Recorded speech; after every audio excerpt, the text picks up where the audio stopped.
আসসালামু আলাইকুম এভরিওয়ান, কেমন আছেন সবাই? আশা করি আলহামদুলিল্লাহ ভালো আছেন। আমি আল্লাহর রহমতে ভালো আছি। সো গাইস, কি চলতেছে আমাদের বাংলাদেশে, মানে কি হচ্ছেটা কি আপনাদের কি বলবো। আজকে একটা নিউজ দেখলাম সকালে, দিনে দুপুরে মোহাম্মদপুরে একটা বাসার মধ্যে মা মেয়েকে গলা কেটে হত্যা করেছে। আর এমনভাবে হত্যা করেছে যে এখন নাকি কোনো চিহ্নই পায় নাই যে পুরো সিকিউরিটি আছে বিল্ডিংটার মধ্যে, আর আশপাশেও বাসা আছে, অথচ পাশে একটা ফ্ল্যাটের মধ্যে খুনটা হয়েছে। তারপরে মনে করেন কেউ কিছু জানেই না কিভাবে হয়েছে, মানে এটা একটা রহস্য হয়ে গেছে। এখন আমি নিউজে দেখলাম যে পুলিশে বললো এটা নাকি ময়না তদন্তে পাঠাইছে। তো কি আর বলবো, বাংলাদেশ বলে কথা, এখানে সবই সম্ভব। আর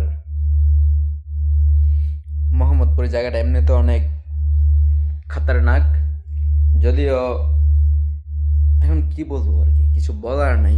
আমাদের বাংলাদেশে অনেক অনেক কিছু সম্ভব, টাকা দিয়ে অনেক কিছু করা যায়। এখন এই ফ্ল্যাটে একজন মানুষ মারা গেল, সে কি চিল্লান দেয় নাই? পাশের ফ্ল্যাটে আওয়াজ যায় নাই? একটু তো টোকাটুকি শব্দ হলে পাশের ফ্ল্যাটে এসে আমরা যখন ঢাকায় ছিলাম, একটু টোকাটুকির শব্দ হলো, ধরেন মার্বেল খেলে না, মার্বেল খেলতাম আমি, নিচের ফ্লোর থেকে লোক চলে আসতো যে ভাই তোমাদের ফ্ল্যাট থেকে শব্দ আসে। আর দুইটা মানুষকে গলা কেটে হত্যা করছে, তারা কি আওয়াজ করে নাই? তারা চিল্লায় নাই? বাঁচাও বাঁচাও করে চিল্লায় নাই? বা কিছুই করে নাই এমন কিছু যে পাশের ফ্ল্যাটের লোক শুনে নাই? আর নিউজে বলতেছে যে, আর আশপাশের লোক, মানে নিউজে বললো যে আশপাশের লোকরাও নাকি বলতেছে যে এই বিল্ডিং এ বাইরে কোনো লোকের আসা যাওয়ার তেমন কোনো চিহ্ন পাওয়া যায়নি। তো যদি চিহ্ন পাওয়া না যায় তার মানে কি, নিশ্চয়ই ওই বিল্ডিং এ তাদের প্রতিবেশী শত্রু আছে। পাশের ফ্ল্যাটে শত্রু থাকতে পারে, নিচের ফ্ল্যাটে শত্রু থাকতে পারে, বা বিল্ডিং এর মধ্যে কোনো না কোনো শত্রু আছে যারা এই কাজটা করতে পারে। তো এখন কি বলবো, বাংলাদেশ বলে কথা, এখানে তো মনে করেন অনেক কিছু হতে পারে। এখন সব দোষ যাচ্ছে কার দিকে? কাজের বুয়ার দিকে। বলে যে ওনাদের লোক ছাড়া একটা কাজের বুয়া আসে যে রান্না বান্নার কাজে সাহায্য করে, এছাড়া নাকি ওনাদের বাসায় তেমন লোকজন আসে না। এখন একটা বুয়ার কি ভাই এত সাহস হতে পারে যে দুইজন লোককে গলা কেটে হত্যা করে যাবে? হুম। আর যদি হত্যা করেও, হ্যাঁ, হত্যা করার একটা রিজন থাকে, সে চুরি করার উদ্দেশ্য হয়তো পারে এটা করতে পারে, কিন্তু চুরি তো হয়নি। চুরি সে করে, চুরি হয়নি। চুরি হলে তো এতক্ষণে রহস্য পাই যেত যে হ্যাঁ এই ডাকাতি হয়েছে, বা চোর চুরি করতে এসে হত্যা করে চলে গেছে, তাই না? এমনটা তো না। এখন বাংলাদেশে ভাই আমি বললাম এই কেসটাও রহস্যই থেকে যাবে, ঠিক আছে? হতে পারে, আমি জানি যদি শত্রু ওদের বিল্ডিং এর মধ্যেই কেউ, আশপাশে প্রতিবেশীদের মধ্যে শত্রু, ওরাই এটা কাজটা করেছে আমার যতটুকু ধারণা। হতে পারে এটা নাও হতে পারে, কিন্তু এই রহস্য উদ্ঘাটন হবে না। বাই চান্স যদি তদন্তে বের হয়ে আসে, সন্দেহের তীর যায়, বা কোনোভাবে এটা পুলিশরা এটা বের করতে পারে, কিন্তু তারপর টাকা দিয়ে মুখ বন্ধ, এটার বিচারও হবে না, আমি আপনাদের লিখে দিতে পারি 100-100%। তো যাই হোক, এখন কি বলবো, কিছু বলার নাই। বাংলাদেশে থাকাটাই এখন মুশকিল।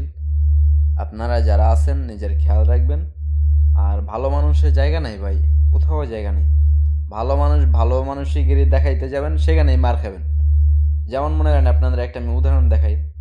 একবার আমি আর একজন সাথে করে এক জায়গায় যাচ্ছিলাম, তো পাশেই একটা রিক্সাওয়ালা, মানে তার মানুষ, আল্লাহ যে তার মানুষ বানাইছে সে একটু কৃতজ্ঞ না। সে কি করছে, রিক্সা মানে জ্যামের মধ্যে আমরা দাঁড়ায় আছি সবাই, রিক্সা টিক্সা থেমে, আমরাও রিক্সায় ছিলাম।